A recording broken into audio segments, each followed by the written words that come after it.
7 combined hits, no runs. Well, what could you expect with these two pitchers? Yeah, So if this remains scoreless as the game wears on and it becomes a battle of the bullpens, who does that speak of advantage to? Well, in the regular season, it's very hard to look at our regular season stats, I'll say, as I stall while Google Docs loads up the page, because the Cubs had such a bad bullpen but then fired all of them. Detroit, though, in the regular season, had one of the best bullpens in baseball with a 2.0 even ERA. On the other hand, here in the postseason, bullpen's been a bit worse than that, 2.70.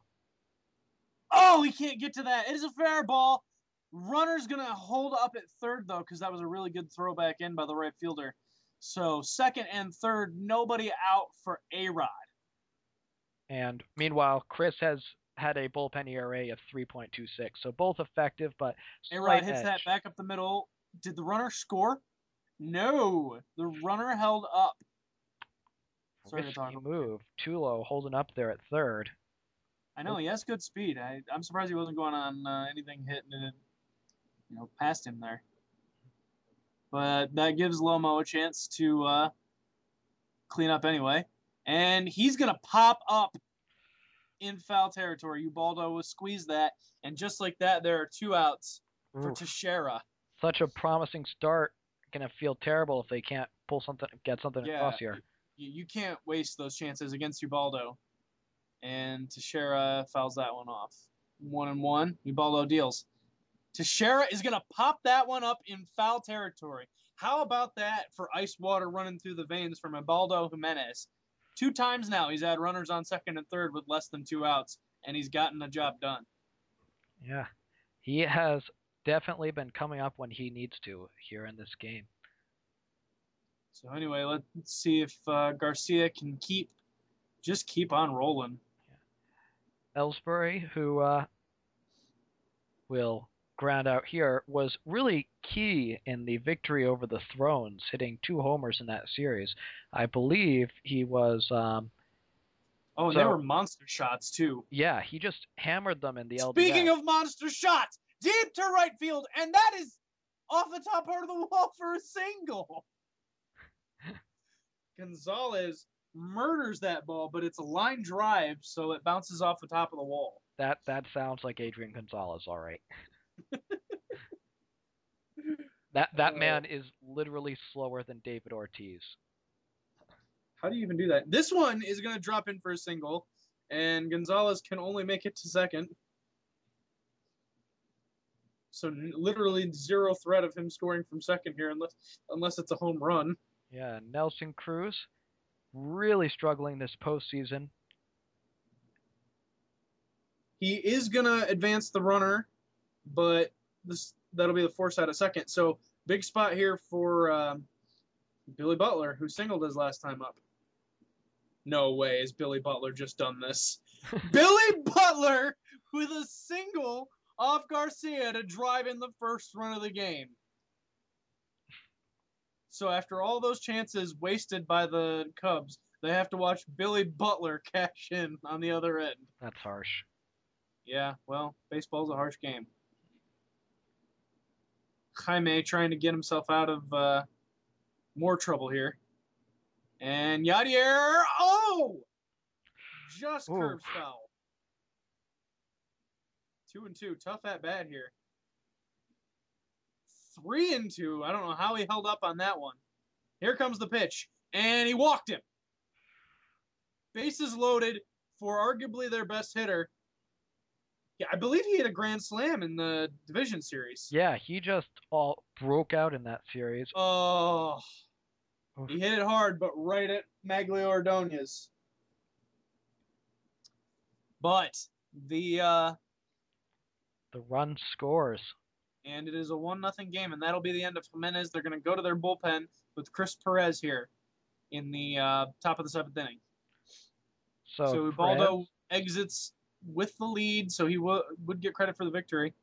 And that is an out. Chris Perez was phenomenal in the regular season, pitched 13 games, 22 innings for a 1.64 ERA, but it seems that all that work has caught up with him so far in the postseason. He's pitched 6 2/3 innings, given up 5 runs. This is going to be, I'm pretty sure. Unless the throw's really good. No, it's not. Double for, whatever the hell that was. Ordonez. Yeah, filling in, definitely looking good, replacing Ichiro here. Fortunately, Brian Roberts hits. Fortunately, Brian. Oh, I thought that was gonna curve in and make me look like a jackass. Brian Roberts, 1-2 here. Big spot, big spot. He inside outs the pitch over the third baseman's head. Round third is Ordonez, and he will score without a play at the plate. 1-1. So the bottom. I love of the order... relay when they've already crossed the plate. Yeah. Yeah. They did that in the last game too. The defense in this game is hilarious. So Chris Perez comes in and immediately coughs up the lead. Like you said, all that work in the regular season catching up with him. Now he's got Luke Scott, the on-base machine, looking to make this a big inning. And not going to do it like that. Popping out in foul territory. Gonzalez squeezes it for the second out. And up steps Tulo, 2 for 3 on the day. Already coming out with a big game 1. And that's just, well, this isn't going to do anything good. That'll be a force out at second. That's just the thing that seems like the Cubs do well. Their stars produce. They manage to come through. They might not all come through at one time, but someone comes through. Yep. So anyway, after the painstaking process that was getting a run across for the electricity, they will try and start it again against Joel Peralta. I feel like Peralta was the one that gave up the home run to Napoli in Game 7. He did. He had a 1-2-3 7th inning, got a quick out in the 8th, and then coughed up the homer that tied the game. Well, he gets a quick 2 outs here. Yeah, it was like a 5-pitch inning. I remember. That's right. 6 pitches. Yeah. It's like it happened yesterday. Ellsbury lines one into center into center for a single. You're in the 7th inning. Gonzalez, who 2 singles this game, nice soft hit ground balls through the left side or something, probably. And he pops that one up. Is it going to drop? Nope. Luke Scott will get under it. So we're going to the 8th inning here. And Chris Perez is going to stay in the game against Granderson, who has hit 2 doubles. And now a single. Did he hit 2 doubles? Yeah, he hit 2 doubles. How happy is Chris right now that Granderson played through that injury? Oh, my gosh. And so far, the Ichiro injury has been working out for him. Although this is a hard hit ball. On to first. That's 2. Who was that? Is that A-Rod? Yes, it was. Oh, wow. A-Rod having a nightmarish game 1 here. Luckily, he is not at Wrigley Field, so he doesn't have to listen to the hometown fans turn on him. Yeah, I know. I can't imagine what it would feel like to have that happen to A-Rod. I mean, I can't imagine the type of fan it would take to turn on your own third baseman, your own superstar third baseman. Exactly. I mean, who would do that? We've got Asdrubal Cabrera leading off here in the bottom of the 8th inning. Cabrera had if I remember correctly, a fantastic first half, and then he struggled. He's hitting 162 in the postseason, and this is going to be an out. Cabrera ended up hitting 264 in the regular season. And that was a hard hit ball, but straight at the center fielder. And Cruz is going to hit that over the head of the first baseman. He's going to round first. Gutsy play, but he will slide in safely for a double. Nelson Cruz, who I really wanted to draft. And there's no way that Billy Butler is going to do this twice in the game. I will not allow it. He's going to hit a grand slam right here. A grand slam out. Although I don't know why Cruz didn't go to third on that.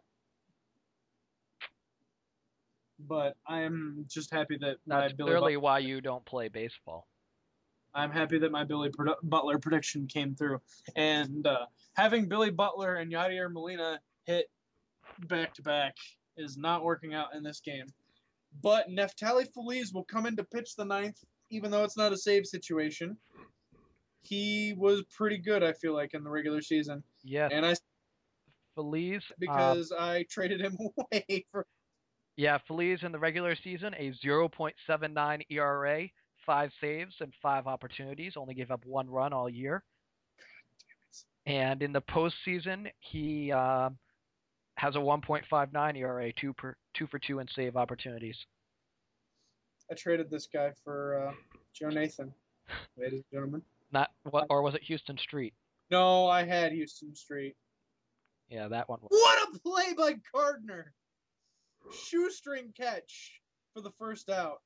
And how big might that be? As the second best catcher in baseball steps up to the plate. The second best catcher in baseball lines one. Gardner makes it look easy getting under that. He's just so quick. He covers a lot. I mean, they've got Ellsbury and Gardner there. That's they can cover a lot of ground. Seriously, you have to really find the gap. And Ordonez steps up and not going to be so successful this time. So we will head to the bottom of the ninth inning here in Game 1 of the World Series, and Mike Adams will come in to replace Peralta. Mike Adams, this postseason, 3-0 with a 1.04 ERA. I believe this one is line deep to right field. Sorry. Yep, he got the Game 7 win, but here, that is not what he wanted to do. Oof. Lead off double. Will they bunt? I say yes with Polanco. And they will not bunt with Polanco. Okay. Well, all right. Interesting decision. You'd think they'd want to get him over to third by any means necessary. And Polanco is hitless today. He's on second. Maybe they're hoping that he can. Well, that's just as good. I wouldn't say that they're hoping they could get a single out of him because that's unlikely. But and up steps Brett Gardner with a chance to